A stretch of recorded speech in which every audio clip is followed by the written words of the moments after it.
This episode of What the Tech is brought to you by Casper, an online retailer of premium mattresses for a fraction of the price, because everyone deserves a great night's sleep.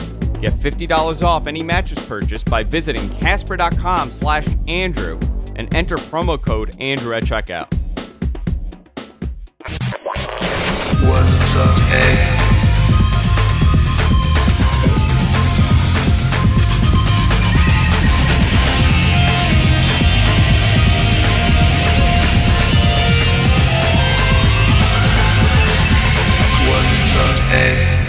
Hey everybody, welcome to What the Tech. I'm Andrew here, and of course I'm joined by the one, the only, Mr. Paul Thorod. How you doing, Paul?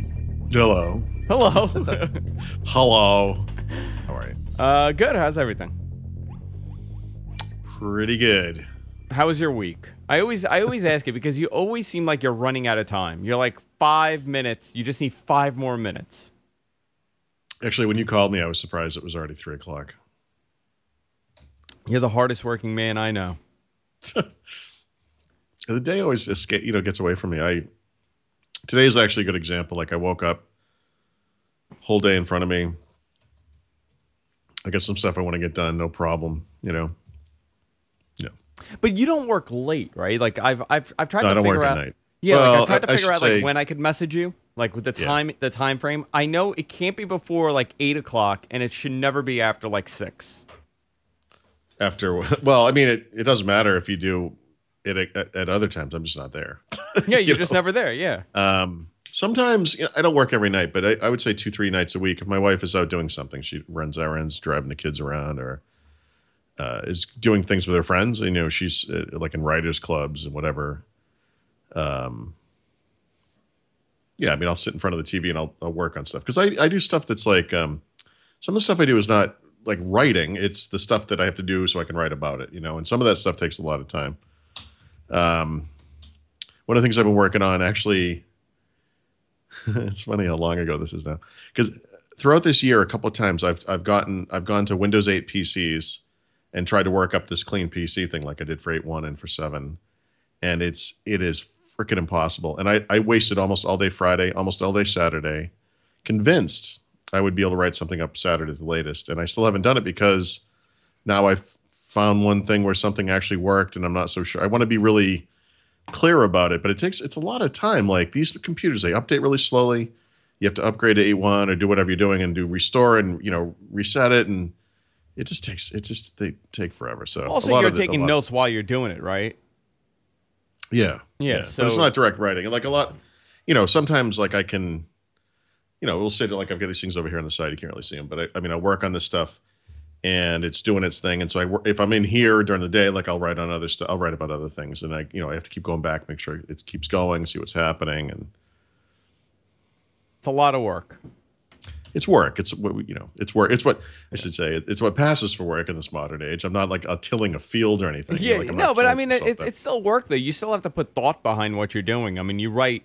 You're a writer. You have a successful, a highly successful blog. People go there all the time, and people go there for information. It's not like me where I'm tweeting about pro wrestling on Monday nights. That's my late night, Paul. Sure. I'm tweeting about men in their underwear. Essentially, that's what I do for a living. That and I talk about that, and I talk to you. Sure. So that says a lot about you, doesn't it? I am also a man in my underwear. Yeah. So maybe there's there's a connection. There's some symbiosis there. We're getting closer to the Windows 10 launch, and there's still a lot of questions that people are asking. And a lot of it seems to be over the phone, right? Because I guess this is the best hint at this is not happening now. It's not going to happen during the launch or at launch. It's going to happen sometime later because we still don't have answers. Yeah. I haven't run the beta yet. Is it totally unstable? I would not run it yet. You would not run it? No. Yeah. My phone, my main phone just got hosed by this thing. I had to. Just now?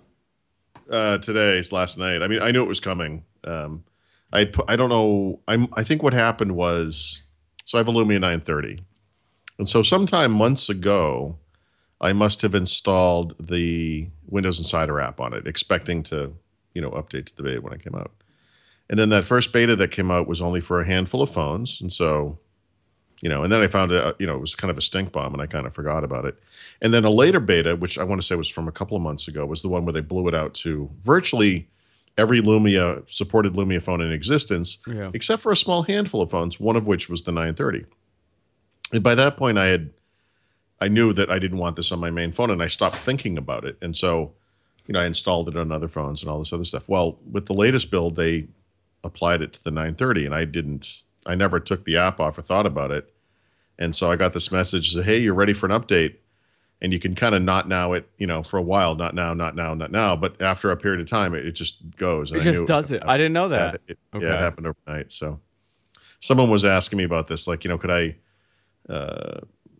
cancel this out? And it's like, once it's like a countdown for a nuclear bomb, like once it's in the air, it's going to happen. It's going to happen. So now that, how bad is it now?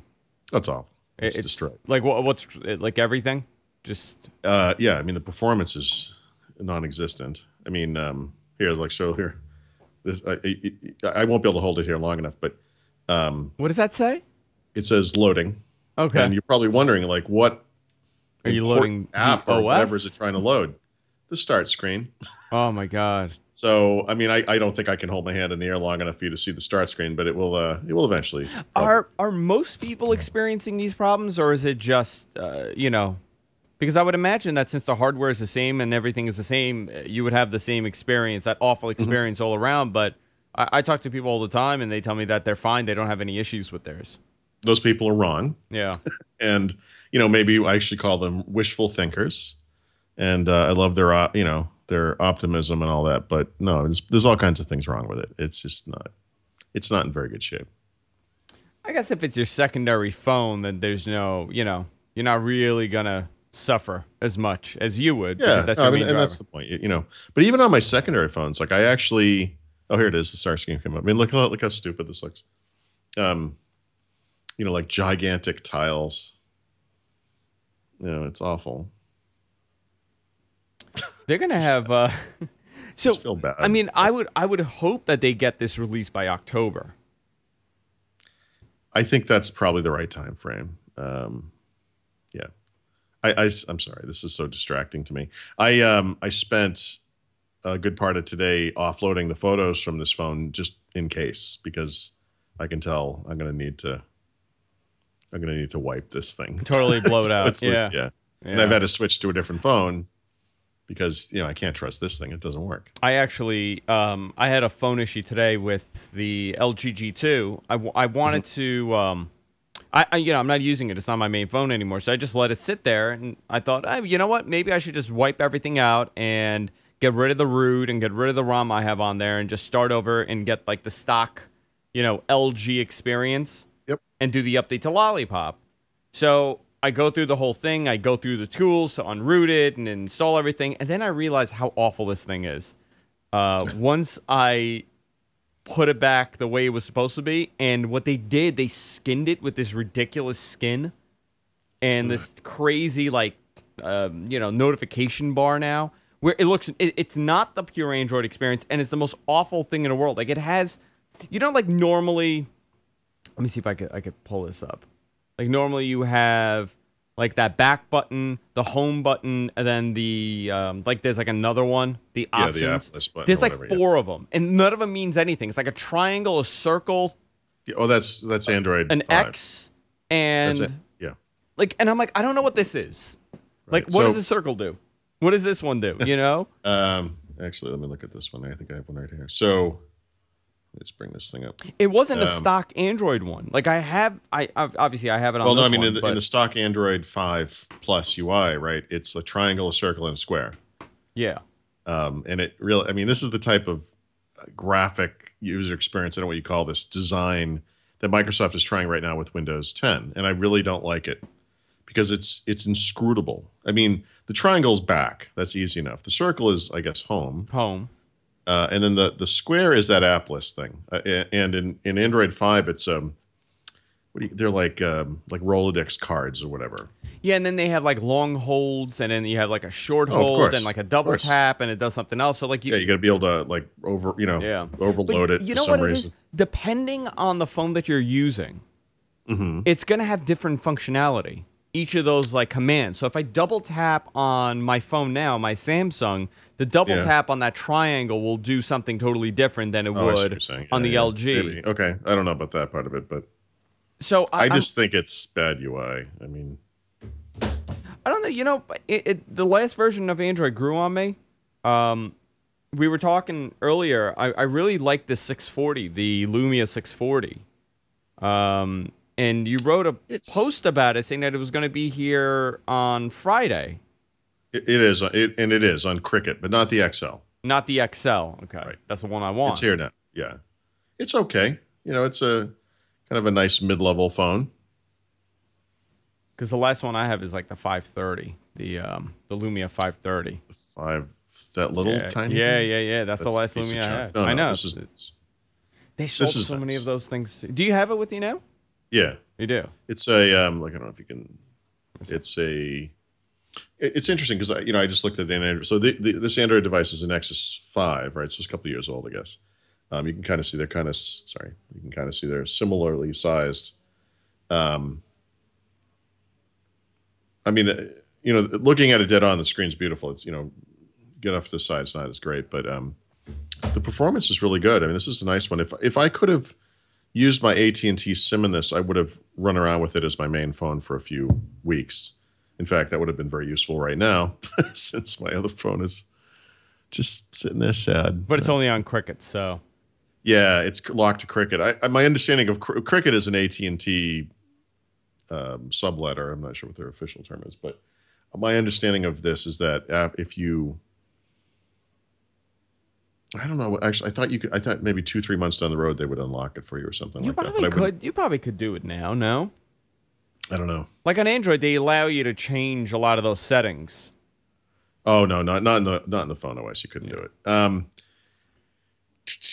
This is coming to AT&T though. I don't know if you saw that tweet today.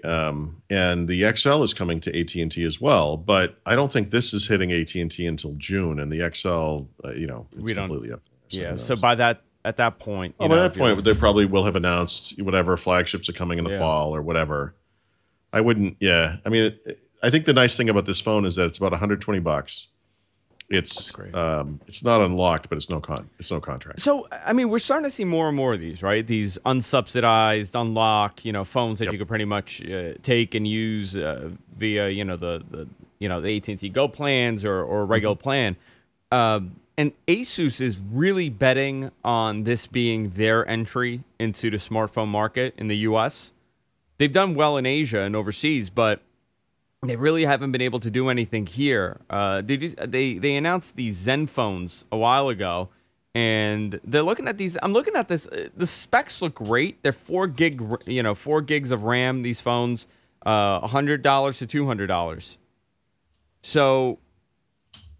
Between them doing this and all the other Android phones, I mean, there's tons of them at this point that are unsubsidized, and Windows Phone, having all these inexpensive phones, how much of the market, if the smartphone market is going to change over the next year or so? I mean, do you see it changing at all, or do you think it's just going to be a bunch of lower end phones and that's it?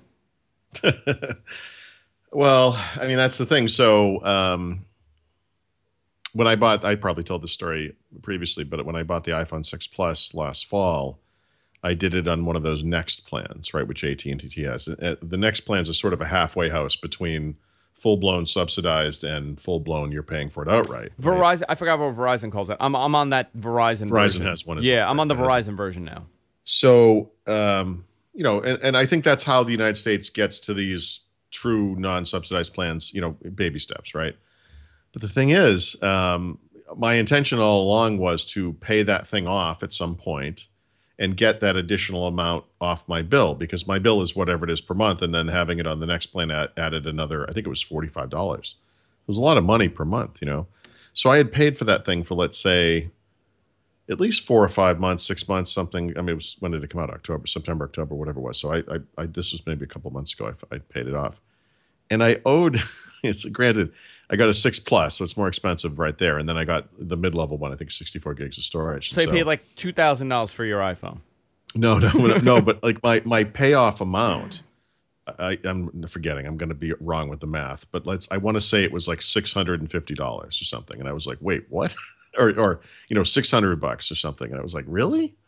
And it was just really expensive. And I think that's the problem, right? Yeah. Because I think a lot of, in the United States in particular, we're very willing to mortgage the future. That's all we do. It's what we know. You're absolutely right. Everything is on debt. Credit cards. Yeah. I mean, my wife and I joke about this all the time. My wife said, she said, think of future Paul. And I said, fuck that guy.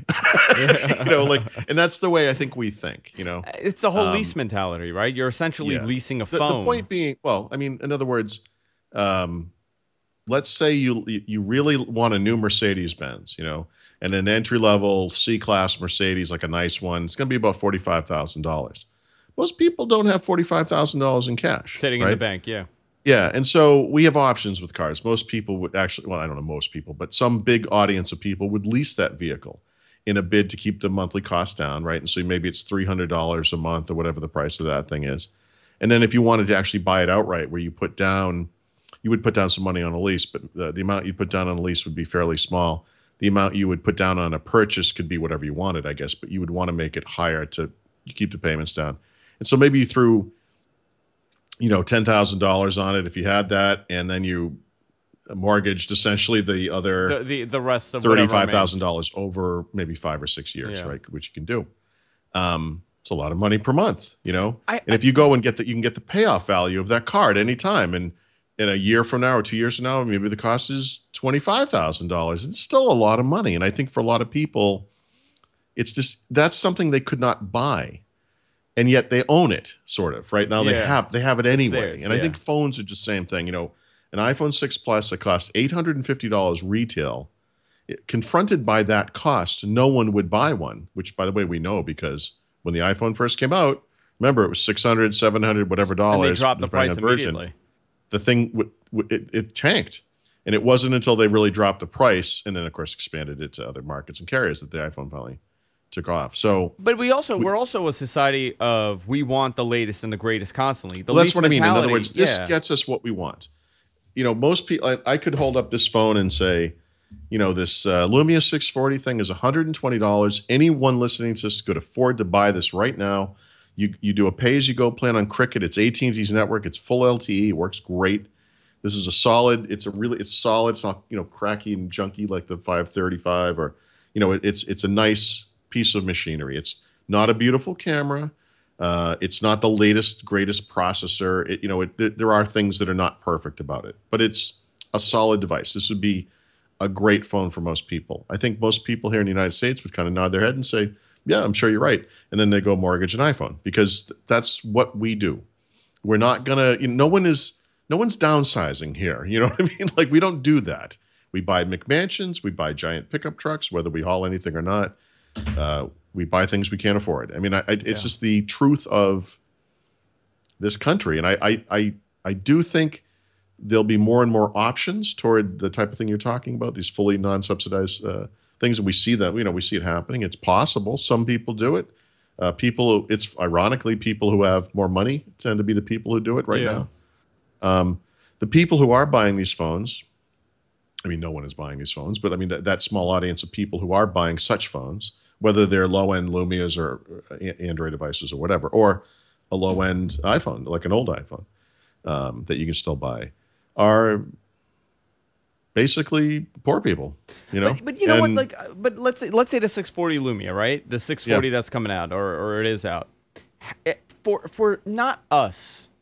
For someone that's buying a cell phone, they want to do all the stuff that everybody's doing on these, have a couple apps and do the Facebook thing. How much of a different experience is it going to be for them between that and, let's say, like the higher end Lumia or just anything, any kind of comparison like that, where you get the mid range compared to the high end, right. And there's a big price jump if you're buying it flat out. If I'm paying $120 for a phone, and I don't have a $40 or $30 monthly charge for that phone, that's going to make a big difference over 2 years. Well, I mean, so this is one of those things. Just think like the Surface 3 is an example of this kind of thing in the computer world, right? People will say, I really want to get a Surface Pro 3 for my kid who's going to college.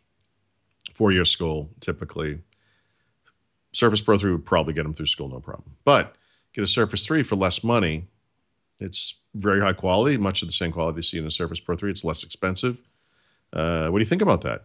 Well, I don't know. This is an unknown quantity. We don't know that it just came out. I don't know if it's, will this Atom processor and 4 gigs of RAM be enough 3-4 years down the road? It's hard to say.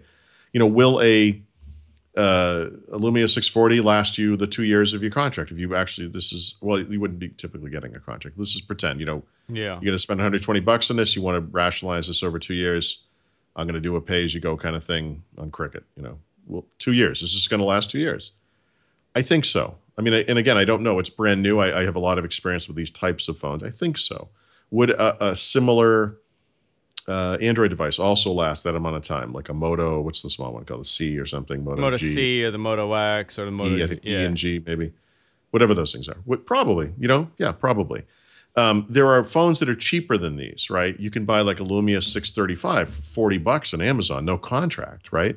I mean, why not just get one of those? Well, now we're getting into that kind of squishy area. So it's cheap, but is that thing a good value? I mean, ultimately the answer is no, not if you intend to use it as your phone. It's a great value if you just want to test Windows, Phone 10. It's a great. Also, when it comes to these phones, and something that I noticed, what is that? There we go. Yep, it is a question. There you go. This is the yep, question it's a right question. there. What I've noticed is that when I actually upgraded prior to my upgrade because they wanted me on their like next plan, whatever it is, Yes. So, but by the way, as you might know, I don't know Verizon, but on AT&T, when you do that, your little contract just got pushed out again, right? I mean, it got pushed out. Yeah, another one of the 2 many years. reasons they want you to do this. So, but what I noticed from it, and I did a lot of homework on this because I didn't understand how you're paying a monthly fee and you don't pay anything up front, and it's this whole thing, Right. At the end of the day, it comes out to about the same thing as if you were paying, but it's just a spread different out. way to It's a different way to take the rationalize money. So you're not paying anything up front for the phone, but you're paying it in the monthly more per plan. month. But what they do, they lower the monthly plan. It's actually, I'm saving $10 a month by doing this. But for your carrier, it's probably a better deal because they are beholden to, as Apple would be, as Microsoft has been in history throughout, Windows releases, by you release a major new product and there's a big bang. And then it falls off to some really low level, and it is at that really low level for a long period of time, 11 months or whatever, or maybe in Apple's case, 6 months.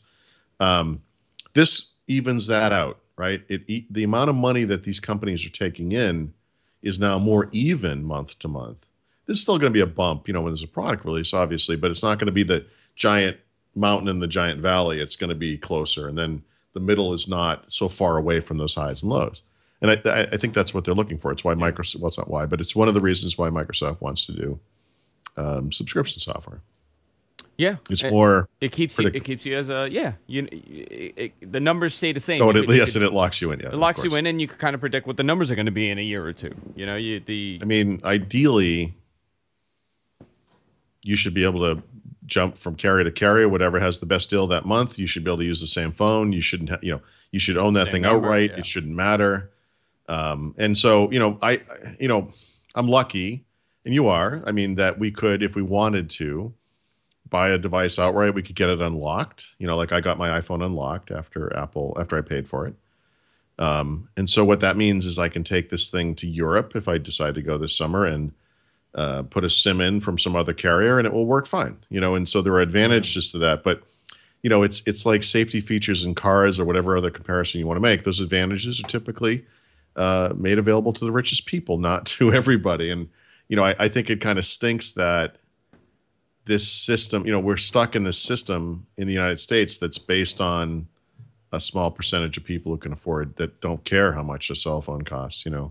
See, but it's also changing. I think what we're going to see now is a lot of these secondary brands, like an Asus, for example, right? Or what is it, Huawei?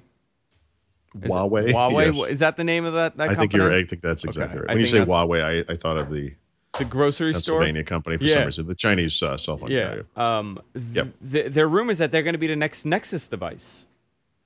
So, that would be fantastic. I mean, there were some rumors coming in that it's either going to be them or LG's, but it's interesting to see them kind of shining, and their entire company, the entire reason why they've done well in the States is because of these pay-as-you-go lower end. You're just buying it for $150, and if you don't care beyond honestly, that. I'm sure, again, I hate to keep focusing on the poor people aspect of this, but I really do believe that part of the reason for their success, or for any company's success in that market, is there is a segment of the population. You have to have a phone, right?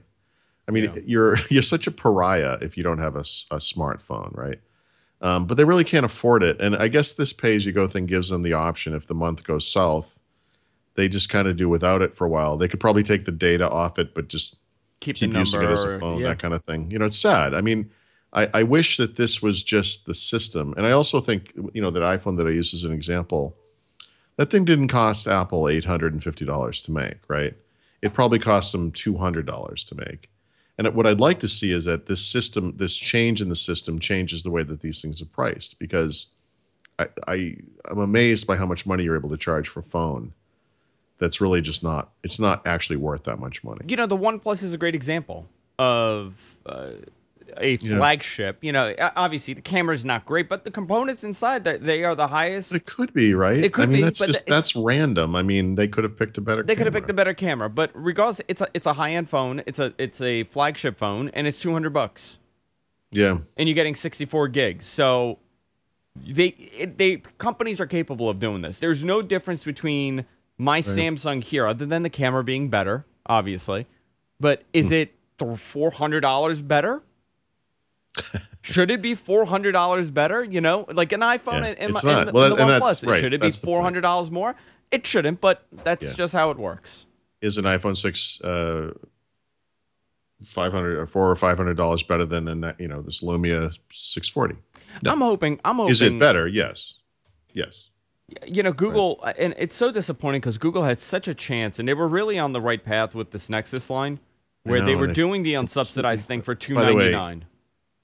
Last year, they replaced these wonderful devices, Nexus 5 and Nexus 7, both of which were notable for both their quality and for their low price, right? With devices, the Nexus 9 tablet that you've never seen anyone own. No one ever talks about it. Not one person. I have one. It's the most worthless machine. I don't like it. I don't want to use it. I don't understand what the point of it is. And then that phablet, the Nexus 6, right? Yeah. Which is not subsidized, but is really expensive. And to me, that kind of, it pixelizes the Nexus line, right? You think about like the Chromebook Pixel, or this $1,000 plus Chromebook, which is a ludicrous assertion. It's like spending $15,000 on a bicycle or something. Like, it doesn't make any sense. The Nexus line always made sense. It was the best of all worlds, right? Pure Google experience with the best high quality hardware, yeah, low cost. It was such a great combination. And it was kind of showing the world that such a thing was possible, except I guess these things didn't sell very well. But you know what? I don't think the Nexus 7 and the Nexus 9 are selling very well either. Nexus 6. Yeah, it's the 5, 6, and 9. I don't know anybody with Nexus 5 is 9. Gone, right? So they don't even sell those. No, you can still buy it. Oh, no, you cannot buy it. No, not anymore. They took it out. Yeah, I thought they were gone. Yeah. So the rumor is they're going to bring back a Nexus 5. And I actually think it's very important for the smartphone market for them to have a non-phablet phone as well. I think I get them having a phablet, but there really should be a new version of the Nexus 5. I understand them having a phablet, and I understand it being a little bit more expensive than the 5, but yeah, a couple $100 more expensive. You're talking, how much is it unsubsidized? I'm trying to find the Nexus 6. I'm trying to find the pricing. No, it's crazy expensive. I mean, that stuff is in a different place now. Like, it's not on play.google.com. Yeah, it's you got to get it on AT&T and no. Well, it's $700. I mean, the Nexus 6 is $700. Yeah, so that's expensive. Yeah. Let's see. Where are these things? Phones. Yeah, I mean, it's just too much. The Nexus 5, I think, was $300. $299. Right? Yeah, $299. Yeah. And that's then they the right lowered price. By the way, this thing's completely unlocked. It worked fine in Europe last year. No problems. I didn't have to call AT&T and beg them, hope that they agreed, to unlock the thing. Yeah. Nexus 6 starts at $649. It's over double the base price of the previous model, And I'm sure it's a wonderful phone. That's not really the point. It's just that they turned it into something else. Before, this was kind of like Android for everybody, Yeah, and it became something else now. They really need that. I would argue they even need more than two. They need a range of these things, and it's okay for them for the to have phone this or for the tablet. for the phone. Yeah. I don't think they've ever found the right mix on the tablet. The Nexus 7 was too small. I kind of what I really wanted was like a Nexus 8, Yeah. and then they come out with the Nexus 9, and it's like, really, because I think the Nexus 7, I want to say it was 229, and it was such a neat little device. The Nexus 9 it's worthless. I really don't like it.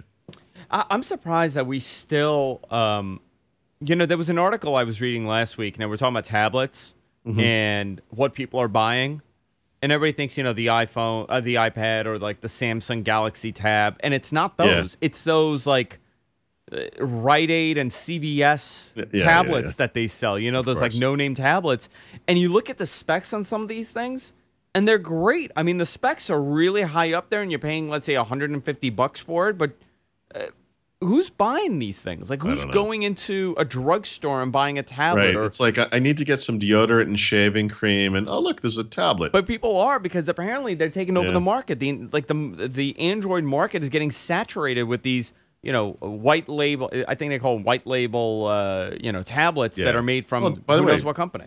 This is exactly what happened to PCs, right? And the dark side of this kind of open marketplace where anyone can make one of these things is that everyone does make one of these things, and most of that stuff is crap.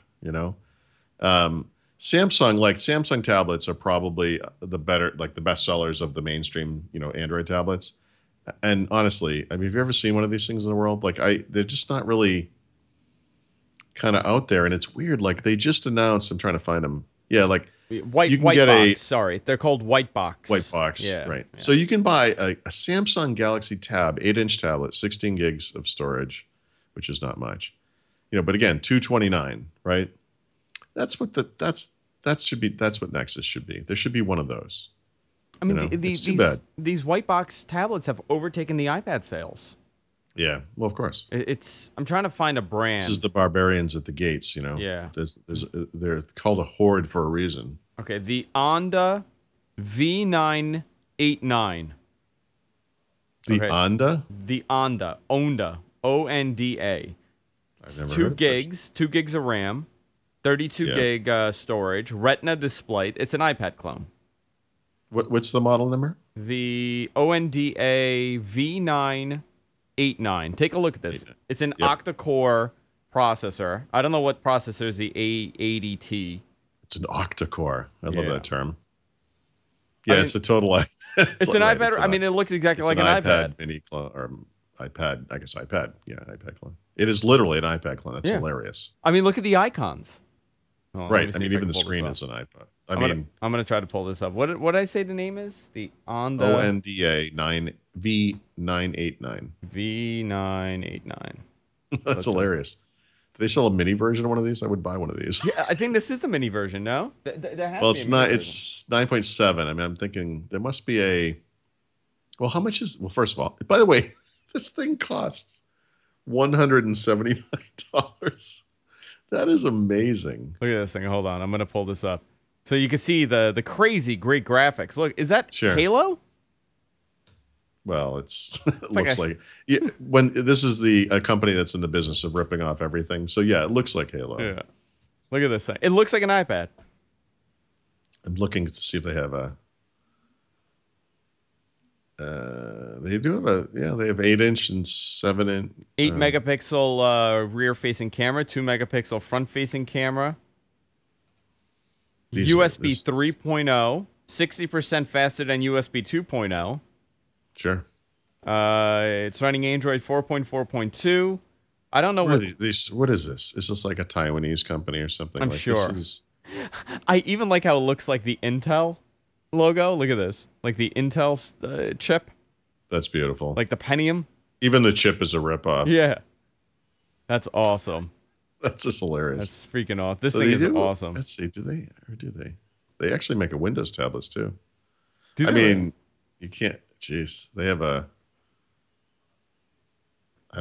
This thing we're looking at, you can get for as little as $149. Can you get it with Windows? Oh my God, you can. Yes, you can. $179. Here it is. Here's the Windows version. The V919. 8.9. So they have different sizes. They Look have at a lot of Windows machines. Wait a minute. Is this Windows or Android? There's like an Android logo on this. What does this mean? It can do either one. Oh my God, you could switch. This is freaking awesome. They have rip-offs of the, that cover that Apple has. It folds over as a kickstand. You know what? I want to get one of these. I kind of do too. Yeah, I wish they had a mini tablet. Is there a way to? This thing is running. So it's running full-fledged Windows because it's a Intel chipset. It's a Bay Trail. Yeah, the V919. Yeah. Windows 8 plus Android, Retina screen, dual boot, 64 gigs, Intel. $199. Yeah, this thing is awesome. That's funny. I may have to order this. You can get. They have an 8-inch IPS screen Android tablet, $69. No. Yep. This is crazy. That's amazing. It's only 16 gigs of storage. Yeah, the fact that I could do dual booting on this thing. Who knows how bad I mean, it could be really good. Who knows? Well, it's probably not going to be really good. I mean, how bad could it be, right? Sure. Honestly, if it has 4 gigs of RAM, the thing has 4 gigs of RAM and it's running an Intel chipset inside. Yep. Yeah. How awful could it possibly be? But some of these things, like for example, this tablet I'm looking at now, like this is what it says. It features an all-winner, and that's all one word, by the way, A33 quad-core processor. You know, the all-winner processors. Remember those guys? Yeah, which one is the all-winner? The all-winner. Guys, the website is onda-tablet.com. I know a lot of people are asking for this thing. If you look this processor up, what you discover is that it was the world's first $4 quad-core tablet processor. Awesome. That's freaking awesome. So for $140, you know what? Not bad. Oh, they have a 3G model also, Paul. They have a 3G model of the V919 Air. So it's I guess it's a MacBook. It's a iPad Air ripoff, but it does dual booting of Windows and Android. Or you could get just the Android model. This is bizarre. Freaking awesome. Freaking awesome. How did we get on this topic? I have no idea how we went down that rabbit hole, but that's really funny. Yeah, we should take a little break and talk about our sponsor, and that's Casper. Guys, if you're looking for a new mattress, these guys have really taken over the market when it comes to this. Their marketing is everywhere now. They're all over the subway. I had people over for my birthday on Sunday, my family, and next thing I know, everybody's in my room just bouncing on my bed because they wanted to check this thing out because they've heard about it from all the ads. It's great. I've had them since, I want to say November. They shipped me a box in November, and the thing is, it comes in a box. So it was literally sitting in my kitchen for, I want to say 2-3 months because I didn't have a bed to put this thing on. It was a king size that they sent me. So it just sat there, and I finally took it out, and I set it up. I'm like, how great could it be? It came in a box. You know what? This is the best mattress I've slept on. It's using premium grade latex and memory foam. It's a very comfortable sleep, very good. And here's the great part about this. Let's say you're looking for a new mattress, and you want to try them out. A lot of people give you a couple days, maybe a month, maybe 2 months to try it out. These guys give you 100 days to try it out. They send it to you for free, and you could send it back to them, no pain at all. They'll just take it right back. 100 days. I mean, you're pretty much sleeping half the year on this thing. Casper.com/Andrew is the website. You could use the promo code Andrew and get $50 off your sale. So prices vary from $500 to $950 for a king size, which is actually really good considering I paid about $2,000 for another brand that I'm not going to mention here, and it was the worst bed I ever had. For 6 years, I slept on this thing and it was miserable. It was utterly the worst thing in the world. And also, their mattresses are all made here in the U.S. So Casper.com/Andrew. You could use promo code Andrew at checkout and get $50 off your purchase when you buy at Casper. Guys, don't listen to me. I think that if I'm crazy, I'm crazy. But I'm telling you right now, this is the best mattress I've ever slept on. And that's not even in my copy, guys. Speaking from the heart here. Casper.com/Andrew. Enter promo code Andrew at checkout, get $50 off. I want to thank Casper for supporting What the Tech and supporting the GFK Network. Really good people. Really good people. I'm all about the Casper mattress, Paul. I'm all about it. We have one as well. Do you really? Yep. How awesome is it? Actually, I don't. I should. When I say we, I mean my son sleeps on it. Yeah. Yeah, it's nice. I actually, no kidding. I mean, I had a Kingsdown. Now I can mention another company, but I had a Kingsdown, and they're like the Bentley of mattresses. I got it from Sleepy's like 6-7 years ago, and I paid, I want to say like $2,200 for this stupid thing. And for 6 years, I was dying every night. It was the most uncomfortable bed I've ever slept on in my life. It was way too soft. I couldn't sleep at all. Every hour I was getting up. Within like a week, my sleeping habits totally changed on this mattress, on the Casper. So, worked for me. Paul, let's talk about a couple of questions from the viewers that we got. Yep. One is about Microsoft pushing updates to Windows phones. Yep. What do we know? Not a lot. So there's been a lot of silliness about Microsoft supposedly, bypassing carriers, and we've kind of heard this one before. That's not happening. Carriers are part of the story, and so Microsoft told me and Mary Jo Foley when we were out in Redmond in January that they had some plan that was going to enable them to deliver updates to Windows Phone users more quickly than they can now. That they would divulge those details later in time. Somebody pointed me to a session that they had at WinHack, which occurred back in March in China. And there was a guy from Microsoft China who talked about this very topic. And he said, well, what he did was his presentation was aimed at Microsoft's hardware partners. In other words, you're a company that might want to sell Windows phones. What does it look like? How do these things come together? And so it didn't talk a lot about the carrier part of it, but the carrier is part of it, right? And so if you think about, like, for example, the 640, right?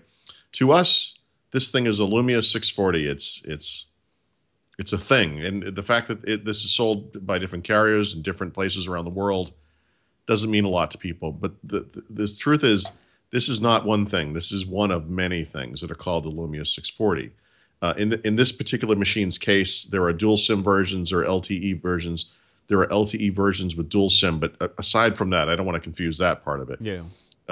If you sell this device on AT&T, if you sell this device on some carrier in the UK, some carrier in Germany, some carrier in France, whatever, those are all essentially different things from a servicing standpoint.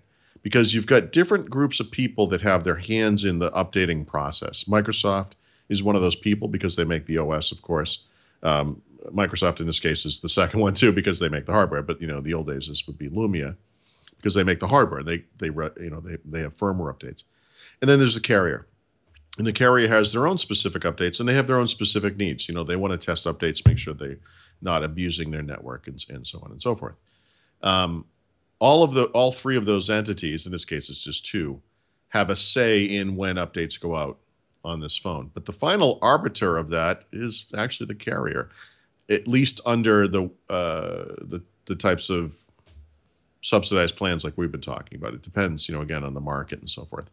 If you buy this thing outright, if it's an open market phone, supposedly you'll get that thing right away because it doesn't matter what the carrier. You'll have to get it over Wi-Fi, but you will get this update. Without the carrier getting in the way. Again, supposedly. So what's changed with Windows 10? The truth is we don't know. I wish we knew. It's Microsoft is being very vague about it. My guess, it's an educated guess, but I want to be very clear that it's just a guess, is that as part of this servicing schedule, Microsoft I think they said 4 to 6 weeks plans to ship some update for Windows 10 Mobile, which is the version of Windows 10 going out to phones. So, from that, I would take it as the way that they're updating bug fixes, security fixes, feature changes. It's going to be far quicker than what we But how? The question is, how does that happen? And so we're working on a giant misconception that Microsoft has often had about carriers, which is that they give a crap about anything that anyone else thinks. But regardless of the carriers part, Paul, they're saying that they're going to be pushing updates constantly. It's just going to be part of the servicing. Let me explain. This is a theory, but it's based on things that Microsoft representatives have said, which is this. They have a beta program now that they're going to continue post Windows 10 release, right? The Insider program. The Insider program has what they call rings right now. There's 2 of them, fast ring and slow ring. And if depending on which ring you're in, you can get updates quickly or slowly, whatever. But when Windows 10 ships, they're going to have these rings for shipping, customers too. And I don't have the names in my head, but there's going to be like a standard servicing ring. There's going to be slower rings for businesses. So we're going to have multiple rings, And if you're in the Insider program, I think you're just going to get these updates day one, as you would if you're on the fast ring. What I think, and again, I'm just guessing here, but I think what they're going to do is ship updates to the fast ring. Yeah. And I think at that time, or before that time, because there were internal rings as well, they're going to ship them to the carriers and to the hardware makers. The hardware makers will come back with their own additions, of course. But when they get to the carriers, what they're going to say, I believe, is like, look, this thing's been out in the fast ring for 2 months. X number of million people are using it. We've had no reports of problems. You should be able to okay this. And I think some carriers will maybe move a little more quickly than they did in the past. The truth is, I don't think they care. They don't give 2 shits. I don't think they care. I really don't. And this is the same fundamental issue that got me into trouble on the day one of the Windows Phone 7 launch 5 years ago, where they were talking about this, and they talked about how AT&T in this case, or the carriers, were incented to do the right thing for customers. We all have the same goal. And I raised my hand. I said, no, you don't all have the same goal. You guys are selling a phone OS that you want to keep updated. That makes sense. I am a customer. I want the updates as well. That makes sense. But they make money when they sell phones. Not when they update it. They don't want to update things for free. Why would they go to the cost and expense of even testing these updates when they can just sell you a new phone and keep you at a certain level of functionality that they know works fine and doesn't abuse the network? And if you're upset because you want the new stuff, well, you can buy a new phone. But doesn't that's where all the new Microsoft? features are. But isn't Microsoft in a closer, not exactly, but a closer situation to what Apple's in, where they control their hardware to an extent? No, because look, there's a certain number of things you can do. You can separate some things out of the core OS and make them apps. We're very familiar with how apps are updated every single day. I don't care what kind of phone you have. Every day you have app updates. Which Samsung is doing it on Android, actually. Same exact thing. Yeah, everyone does it. They've separated it into apps now. Yeah, and that's how you bypass the carriers. But sometimes you have to do those low-level, security fixes, bug fixes, just general OS updates, whatever they may be. You have to go through the carrier. The carrier's not super interested in that happening, and it's like the thing we always talk about with Fios or Verizon just bought AOL, right? Why would they do that? Because they don't want to be a dumb pipe. It's like they refuse to understand that what they are is a dumb pipe. That's all you are, is a dumb pipe. It should not matter to you what I'm doing on this phone, as long as I'm staying within the confines of your data allotment. What's the difference? But they desperately want to be in on stuff. Like there are rumors about wireless carriers that want let's get rid of mobile ads, because we're selling these devices. The devices are going out in the world. They're used on our network, and money is being generated because of ads. And we're not seeing any of the money, but they're using our network. I mean, why? Maybe we should be the ones selling ads. It's like they can't stand the fact that they're just an Ethernet cable to the cloud, and they're fighting it. And I think they're going to fight this. I see no reason to believe that Windows 10 for phones is going to be any different. So when it comes to Apple got this crazy deal, apparently. Well, I mean, but you understand why, right? Yeah, obviously they were able to pull Everyone together. wants an iPhone. Yeah, everybody wants an iPhone, but they were able to strong arm the carriers into saying like, no, we're going to control what we're doing because we're Apple. And well, okay, but so sort of. I mean, if you go back to day one, when they got to what was the predecessor of AT&T called? Singular. Singular. Yeah. When they got to Singular, they had already been turned down by 2, if not 3, of the major carriers. Nobody wanted them. No, because Apple said, well, we have to control the whole process. And they were like, yeah, that's cute. We're not doing that. Singular needed that jump start. They needed something that would differentiate them. and they agreed to everything that Apple wanted. They were a gift to Apple, you know. And unfortunately, that set the stage for how Apple now approaches every other carrier, because when Singular AT&T's period of exclusivity ran out after whatever the time period was, 18 months, 2 years, whatever, they went to Verizon now. And they said, well, you see, we're kicking ass over on AT&T. Would you like the iPhone? And they said, yeah. And they said, well, then you have to accept these same terms. And by that point, they had no choice. They had to. I mean, they had to. And that's what because they can go to any wireless carrier in any country and say, do you want the iPhone? Yes. You have to agree to these terms. I can't do that. Yeah, Then because Verizon wants their shitty caller ID. I'm cursing now. Look at that. We're getting adult here. They want their caller ID. You can't be the one carrier that doesn't have iPhone. Yeah. You can't. They want to charge you for visual voicemail. That's $2.99. I mean, when your phone could do it, by the way. People often say, why can't Microsoft just get the same deal that Apple has? Because nobody wants a Windows phone. There's no leverage. But see, they shouldn't care then. Then the carrier shouldn't care, right? I mean, that's the other argument, that if nobody wants a Windows phone, they really shouldn't care that Microsoft is controlling the update. But with the Lumia, I mean, couldn't they do a deal where they say, okay, listen, guys, on our Lumias, we will control the updates. And on LG, that just got Windows, you got a new Windows phone, or whoever else is doing it, you guys could deal with that. Here's what I don't understand. Obviously, the issue is not just the bandwidth of the update, right? I mean, who cares? Like an OS update is not much bigger than a bunch of app updates, really. I mean, but let's, for whatever reason, AT&T says, look, you're not shipping your OS update over our network. Well, these people are on Wi-Fi for much of the day. I mean, they can get it then. And so the problem really has to do with control. It's like we have to test that thing because we need to make sure it's not doing anything that hampers the performance of our network, even though no one owns a Windows phone. No one would even notice. If this thing was sitting there doing torrenting all day long, who would even notice? Not one. No, really. I mean, really. Yeah. Like, it is kind of crazy when you think about it. It is crazy. The whole thing, the fact that we cannot upgrade it on our own is crazy. So that LG that I have, you know how I did the update today? I plugged it into my laptop, to my Windows laptop. I have the LG mobile support tool, which you select the carrier and you select the model, and it says, "Oh, look, there's an update for your phone. There's a latest version for it. Would you like to install it on your phone?" Yes, I would. Hit the button. It did the download through the LG servers, through my internet. It has nothing to do with the phone, and it updated to the latest and the greatest. Why couldn't? I mean, obviously Verizon doesn't want you to do that, and there's testing that goes into it. But rather than using their pipes, if the argument is, well, it's going to use a lot of our bandwidth to update all these phones and to support it, why couldn't we do it that way? Why couldn't they say, okay, listen, for the first month of this release, this is how you're going to get it? It's still going to be a fraction of the people doing it, right? Look, they're just in a delicate spot, because if the carriers turn on them, it's over.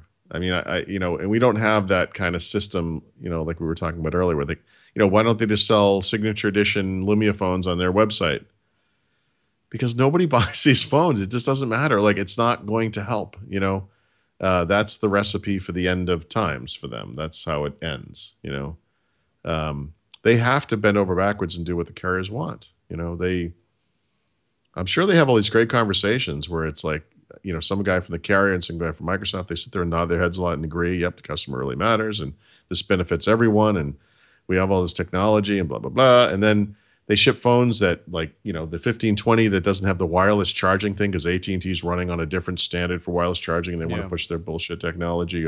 They don't allow you to have whatever the apps are for monitoring data or for monitoring storage or whatever, because they can't stand not to have control of everything. I mean, it's just, Apple is the thing they have to do because it's the deal with the devil. They have no choice. Android is the thing they really want, the carte blanche ability to do whatever the hell they want on a phone.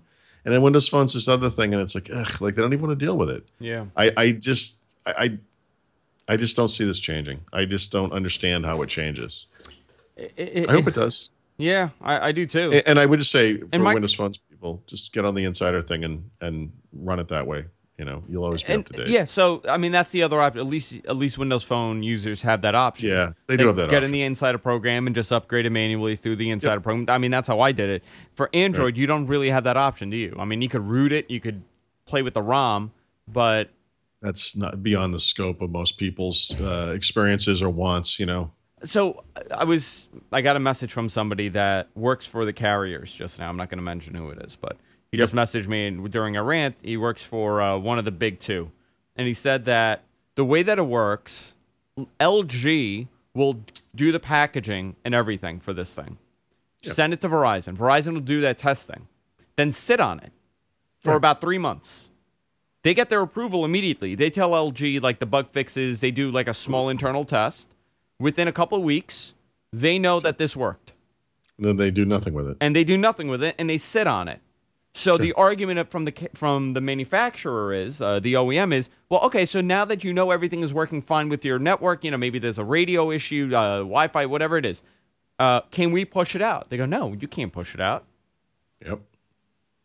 And by the way, that company probably sells a lot more phones than Microsoft does with Lumia's. So, Yeah. you know, imagine the situation. You know what was an interesting process? OnePlus did an update from Kit Kat to Lollipop, right? And they're a smaller independent brand that really has no carrier to work with. They don't really work with a carrier. They work on their own. So the over-the-air updates are pushed through them. Right. Their Now, I don't know how it works on them explicitly, but I would imagine those updates probably have to go over Wi-Fi. They have to go over Wi-Fi. I think you could do it over. You could. I don't. See, You know what? honestly, I in this think day and so. age, I don't understand what the difference is. I mean, even a full-blown. I mean, I wouldn't want to do this. So, for example, I could download a complete Windows Phone update. It's probably less than a gigabyte of storage, data transfer, whatever. That's some big percentage of my monthly allotment. I wouldn't want to do it. And I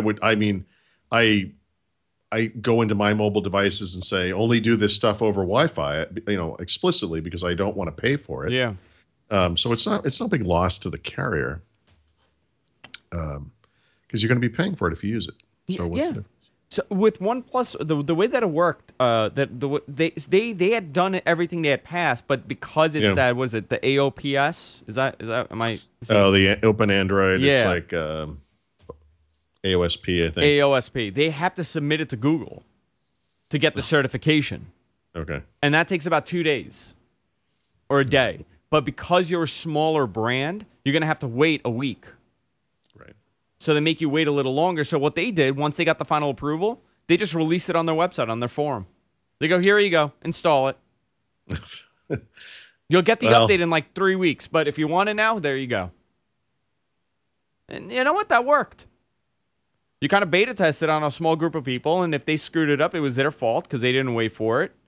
Right. You know, it's real-world testing. It's a win-win for everybody. You got it before everybody else, and you screwed it up.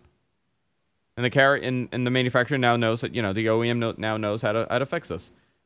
They'll work on it. It's crazy, the fact that we can't. Can you imagine, Paul, like if that was a Windows, like Windows was like that, like Windows would have a fix, and Verizon, right. And it would be based on your carrier. It would be based on your carrier, who gets it and when you get it. Sure. That's the thing. I think that's inherently the problem. I think people look at how that stuff works on PCs and they're like, I don't understand. For some reason, it's no problem that apps are being updated every day. Apps are the Wild West. They could do anything, right? But the OS, which is made by a trusted entity, your partner, who gives it to you to test? You don't just put that right out. It's crazy. Yeah. People are arbitrarily updating their phones every single day. That's no problem at all. But when the OS maker wants to ship something important, typically, that's not going to happen. There was a camera fix that LG had on this phone, and they pushed it out, and they pushed it out to all the carriers. Right. It was a serious problem. I mean, it would overly expose everything, and it was a problem with the ISO. The ISO would be set too high. It was a whole thing. LG knew the problem came out. They fixed the problem. They sent it to the carriers. AT&T, of course, because they're AT&T, they pushed it out first. They're evil incarnate. Yeah. They don't care. Verizon waited about 6 to 7 months to push this out until they bundled it with another update. Like, it was almost like, there's a bug fix. Yeah, but it's only one thing. We're not going to bother with this. Let's wait until there's more problems that come up, and then we can push it that way. I mean, now we're in a different world where, these OEMs are bundling it within their software and independent apps. Like Samsung has an app store. so they could do this. But if you don't have your own app store to push an update like that, you can't really do it. I don't know if it does HTC have their own app store to update core functionality. I don't think they do. I think Samsung is one of the few on the Android side. I think Samsung's probably the only one that could really do it because they have like their Galaxy store, you know? Right. And they're able to constantly push updates. I mean, I'm getting constant updates to core features like the camera on this thing, or the fitness app was causing some sort of battery drain with the GPS, so they were able to push an update for the GPS through the fitness app. Right. So it's possible. You could do this, but who wants to create their own independent store and work that way?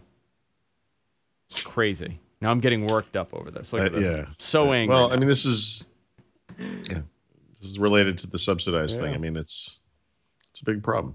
Listen, guys, just let us do whatever we want to do. If we want to break it, let us break it. If I want to ruin my Lumia because I wanted to push an update, how bad could it possibly be? And listen, what if I do ruin it? How does it bother you? Yeah. Maybe I'll need to buy a new phone. Yeah. You're making more money that way. Oh boy. All right, Paul. Let's wrap it up.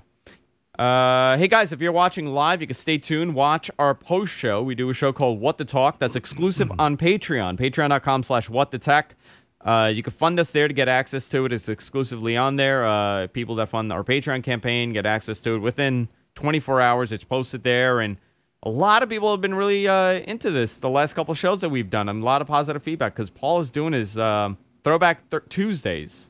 And people are really enjoying these conversations. So go down memory lane and remember what computing was like. People really enjoy it. So if you want to stay tuned, it's absolutely free right now. We're not going to shut off our feed. You can watch it live. And then if you want to catch it archived, you can tip us a quarter, a nickel, a dollar, whatever you want to tip us over at patreon.com/whatthetech. You can follow me on Twitter at Andrew Zarin. You can follow Paul at The Rot on Twitter. TheRot.com, all things Paul Thurrott. He also does another phenomenal podcast called Windows Weekly with Mary Jo Foley and Leah Laporte every Wednesday at 2 p.m. East, live on twit.tv. Guys, subscribe to the podcast. We have an audio version, an HD version, and an SD version for people watching on a mobile device. You can subscribe to us everywhere podcasts are available. And we'll see you all next week. Bye-bye for now.